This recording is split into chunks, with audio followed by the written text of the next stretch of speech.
कृष्ण. जय श्री कृष्ण. आज आपण भेटणार आहोत महाडमधील हौशी आरोग्य संपन्न गायन भजन याची आवड असणाऱ्या श्रीमती शकुंतला नारायण शेठ. नाही हा शब्द त्यांच्या शब्दकोशातच नसतो. अशा मावशींचे अनुभव आपण ऐकूया. मावशी, मी तुम्हाला काय सांगते की तुमचं आरोग्य तुम्ही कसं जगता? माझं आरोग्य म्हणजे जेवणाची एक वेळ, आणि मी चालते. कुठे जाता मी चालतच जाते.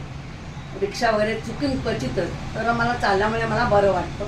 असं माझी गोळ्या वगैरे वेळेवर घेते, स्वाती जेवण करते, बाहेरचं मी खात नाही, असं माझं दिनक्रम चाललेलं आहे. तुम्ही नेहमी खूप आनंदी असता. मग तुमचे आवडी आणि छंद कोणते आहेत? मी आनंदी असं म्हणजे मला कसं, म्हणजे खरं ते बोलते मी की मला दुकानात उभं राहायला खूप आवडतं. आणि मला मुलगा माझा सपोर्ट करतो की तू राहतं उभं राहतं, मला कुठे जायचं जाते. आणि दुकानात उभं राहते मी, त्यामुळे मला 4 माणसं नजरे पडतात. आणि ते मला बरीच वर्ष छंद येतो आहे की उभं राहणे आणि भजनाला जाणे,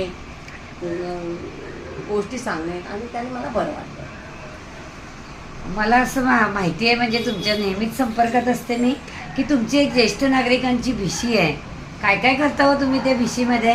भिशी आहे आमची. आम्ही आमच्या समवयस्क सगळं आम्ही एकत्र येतो आणि गप्पा गोष्टी मारतो, नाश्ता वगैरे करतो, एकमेकांना सुख दुःख सांगतो, आणि भिशी आम्ही पूर्णतः देतो. मग ही भिशी काढलेली मी जवळ 10-12 वर्ष मी स्वतः काढलेली आहे. सगळ्या येतात. मग मला कळलेलं तुम्ही पिक्चरला पण गेलेला, ह्याला पण जाता. हो, आम्ही पिक्चरला पण जातो, ट्रिप काढतो, म्हणजे आम्ही एकत्र मला बरंच आमचं आहे अजूनही. मस्त, खूप छान. असंच तुमचं जीवन आनंदी, आरोग्यदायी आणि अशाच नेहमी हसत राहा, या आमच्या सखी मंचकडनं तुम्हाला शुभेच्छा देते. जय श्री कृष्ण. मावशी, गाणं म्हणता का एखादं छान? 2 ओळीच बोला. बरं, आता काय येतं ते मी म्हणते, एवढं माझ्या लक्षात नाही.